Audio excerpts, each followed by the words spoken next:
Pasti pada kepo kan kenapa videonya terpotong? Ya udah, cus kita lanjut untuk melihat video praktek mengajarnya.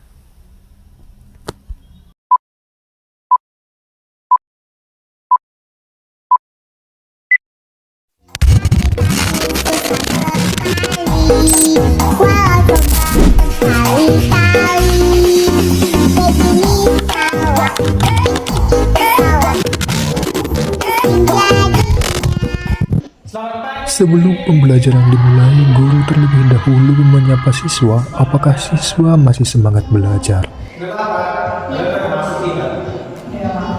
Sebelum masuk ke materi, guru terlebih dahulu meminta siswa untuk membuka pembelajaran di dalam doa.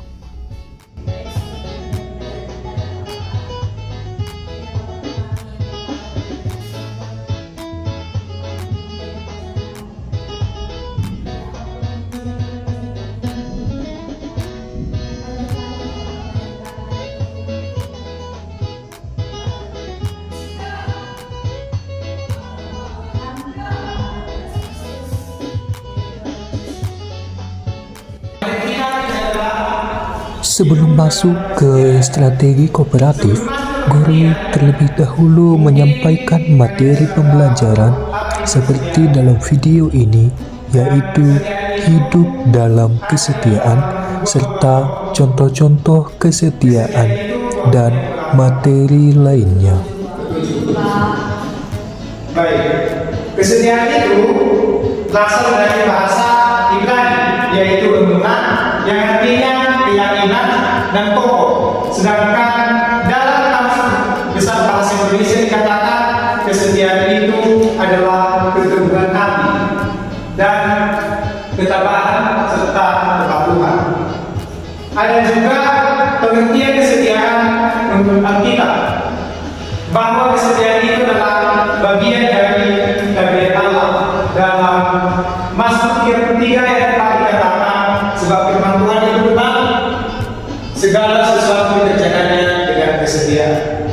Jika kalian melakukan kesetiaan, maka keselamatan akan disajikan.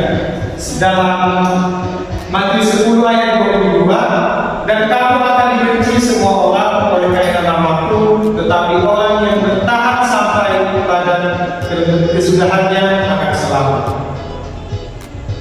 Kalau begitu, apakah tawaran termasuk dalam kesetiaan? Tidak, Pak.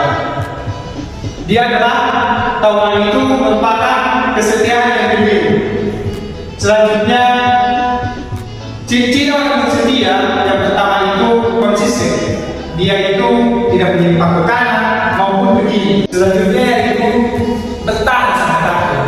Wahyu 2 ayat 10 dikatakan, hendaklah engkau setia sampai mati, dan aku akan mengaruniakan kepada mahkota kehidupan. Artinya, ketaatan bisa juga sebagian dari ketidakketaatan kita. Ketaatan juga bisa ditunda atau merupakan dari ketidaksetiaan. Contoh kesetiaan, yaitu bisa mungkin kita sudah pernah mendengarnya, yaitu tentang kisah Hachiko, anjing yang setia. Tapi kita mungkin belum pernah di Jepang. Di Jepang ya ada demikian ya. Yang kedua, kisah Daniel dalam Daniel 6 ayat 13 sampai 23, yang dimana dia dimasukkan ke dalam singa. Yang ketiga tentang apa? Yang iman yang teguh, dia tidak menyimpang ke kanan, tidak menyimpang ke kiri. Yang ketiga, kesediaan kepada ketuanya Allah.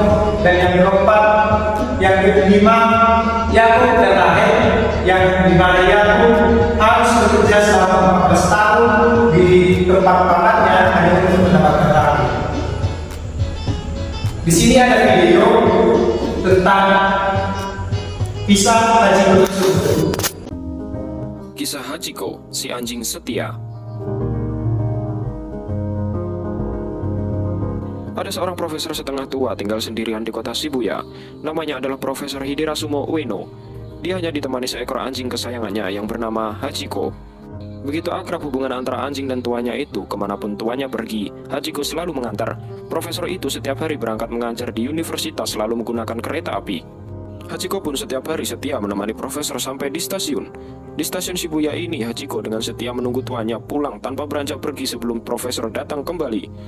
Dan ketika Profesor Ueno kembali dari mengajar dengan kereta api, dia selalu mendapati Hachiko sudah menunggu dengan setia di stasiun. Begitu setiap hari dilakukan Hachiko tanpa pernah bosan. Gak dengan Hachiko, tumpukan salju yang tebal di mana-mana tidak menyurutkan kesetiaannya menemani tuannya berangkat kerja. Dengan jaket yang tebal dan payung yang terbuka, Profesor Ueno berangkat ke stasiun Shibuya bersama Hachiko. Tempat mengajar Profesor Ueno sebenarnya tidak terlalu jauh dari tempat tinggalnya, tetapi memang sudah menjadi kesukaan dan kebiasaan Profesor untuk naik kereta api setiap berangkat maupun pulang dari universitas. Kereta api yang datang tepat waktu, bunyi gemuruh disertai trompet yang panjang, seakan sedikit menghangatkan stasiun yang penuh dengan orang-orang yang sedang menunggu. Seorang awak kereta yang sudah hafal dengan Profesor Ueno segera berteriak akrab ketika berhenti keretanya. Setelah mengelus dengan kasih sayang layaknya seorang kekasih, Profesor naik gerbong yang biasa ditumpanginya. Hachiko memandangi dari tepian balkon ke arah menghilangnya Profesor dalam kereta. Dan akhirnya Hachiko menyambut dengan suara yang agak keras sedikit menggonggong. Tidak beberapa lama petugas balkon meniup peluit panjang pertanda kereta akan segera berangkat. Di kampus, Profesor Ueno selain jadwal mengajar, dia juga ada tugas penyelesaian penelitian di laboratorium. Dan sehabis mengajar, ia merasakan sesak sekali di dalam dadanya. Seorang staf mengajar melihat profesor tersebut terjatuh akhirnya membawanya ke klinik kampus. Dokternya memeriksanya, menyatakan Profesor Ueno menderita penyakit jantung dan siang itu kambuh. Mereka berusaha menolong dan menyadarkan kembali Profesor, namun tampaknya usaha mereka sia-sia. Profesor Ueno pun meninggal dunia. Dan segera kerabat Profesor dihubungi. Mereka datang ke kampus dan memutuskan membawa jenazah Profesor ke kampung halaman mereka, bukan kembali ke rumah Profesor di Shibuya.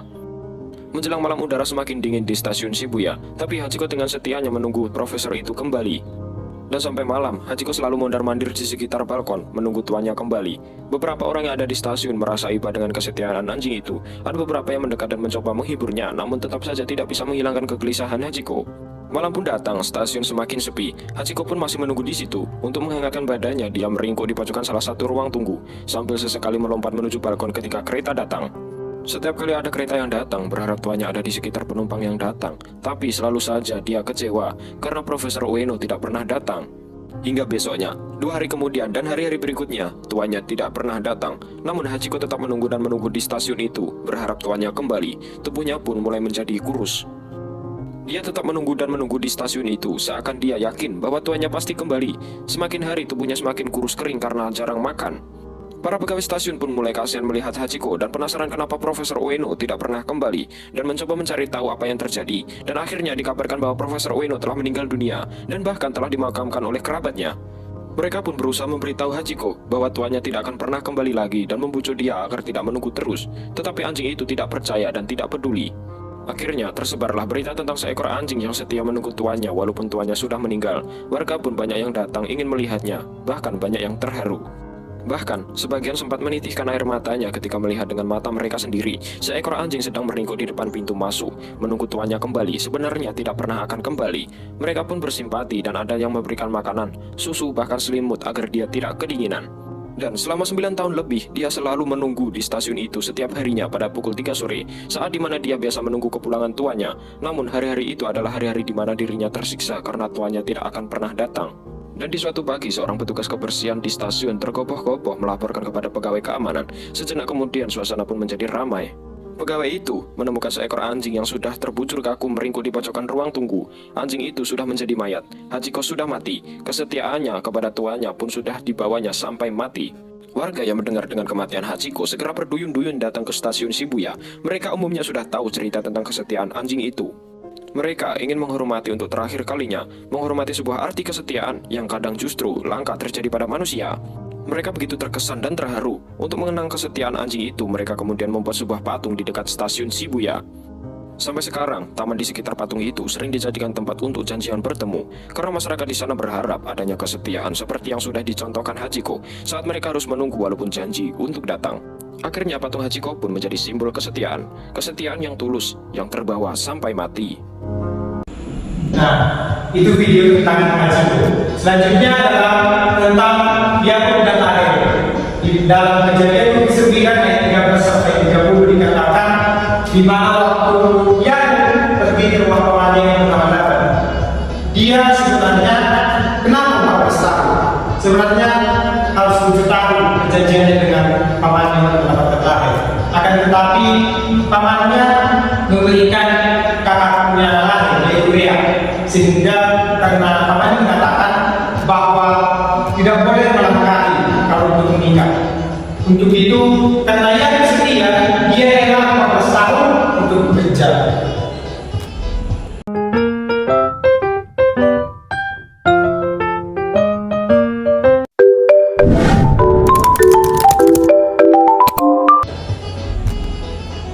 Ini adalah tugas kelompok, ada 3 kelompok, tidak lagi.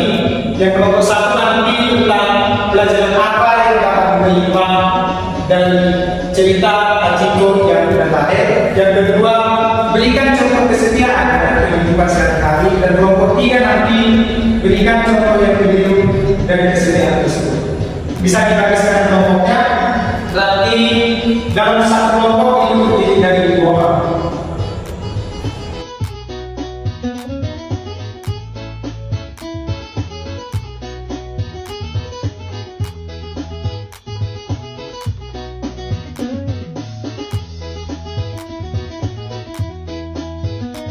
Apakah diskusinya sudah selesai?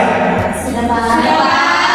Jika sudah selesai, setiap perwakilan kelompok membacakannya, tidak perlu maju ke depan. Kepada kelompok 1 dipersilahkan.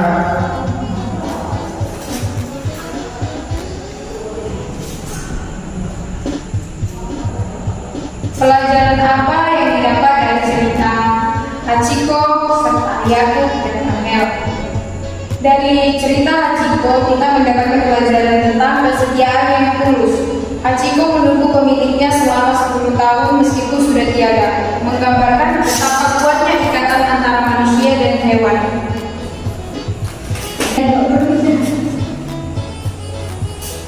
Sementara itu, kisah Yakub dan Rahel dalam Alkitab mengajarkan tentang komitmen dan cinta yang mendalam. Yakub bekerja selama 7 tahun untuk mendapatkan Rahel, menunjukkan bahwa cinta sejati memerlukan pengorbanan dan kesabaran, dan keduanya mengingatkan kita akan pentingnya loyalitas dalam hubungan. Sekian jawaban kami untuk komentar.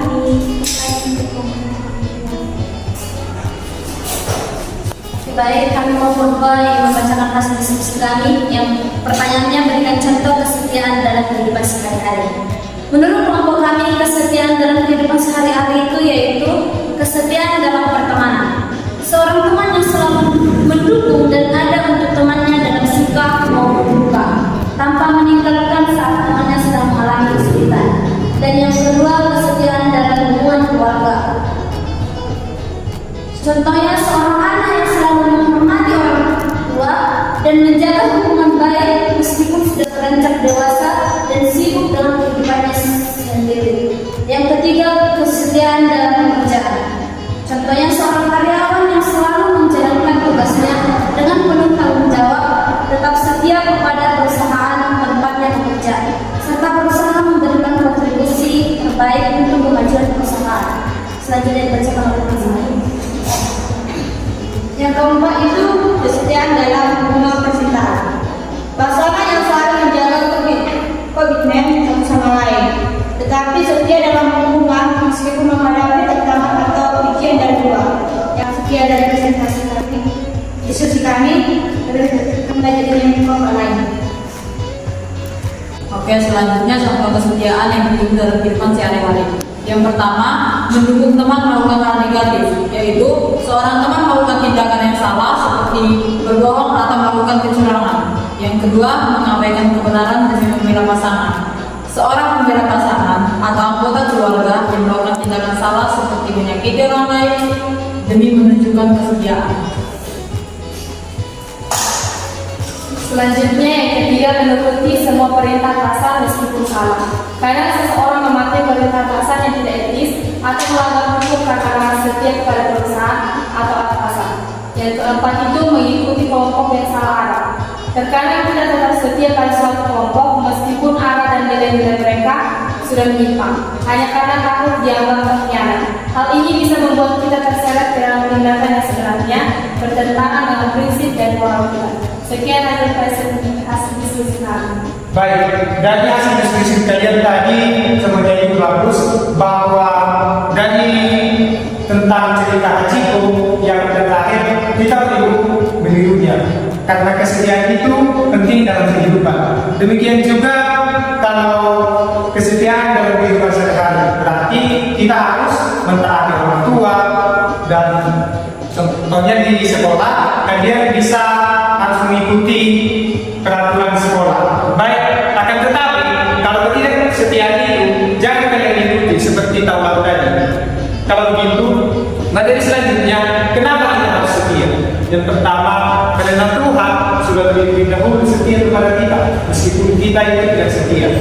Di dalam 2 Timotius 2 ayat 13a dikatakan, jika kita tidak setia, dia tetap setia. Dan yang kedua, karena itu merupakan perintah dari Tuhan. Jangan ada padamu Allah lain di hadapanmu.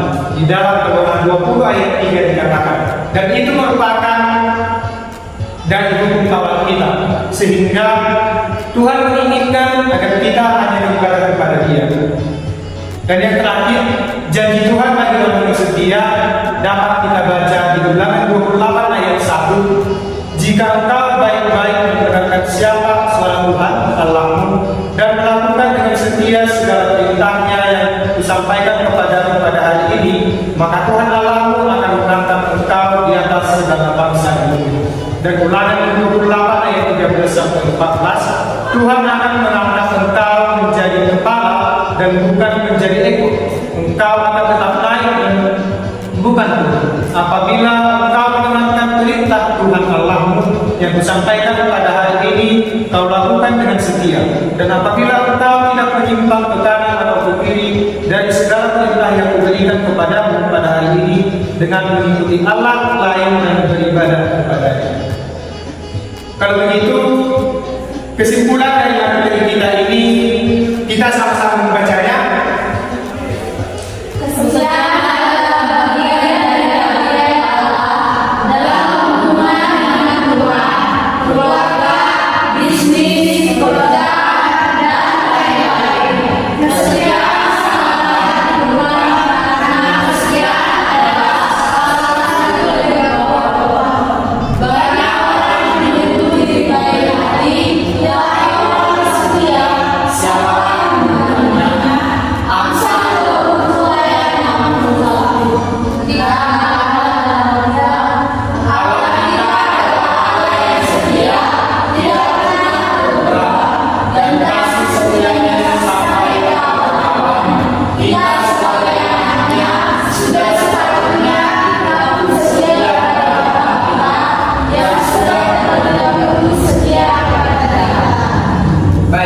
Demikian materi kita.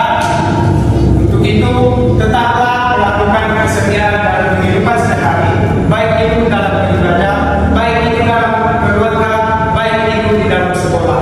Sebelum kita pulang, kita berdoa.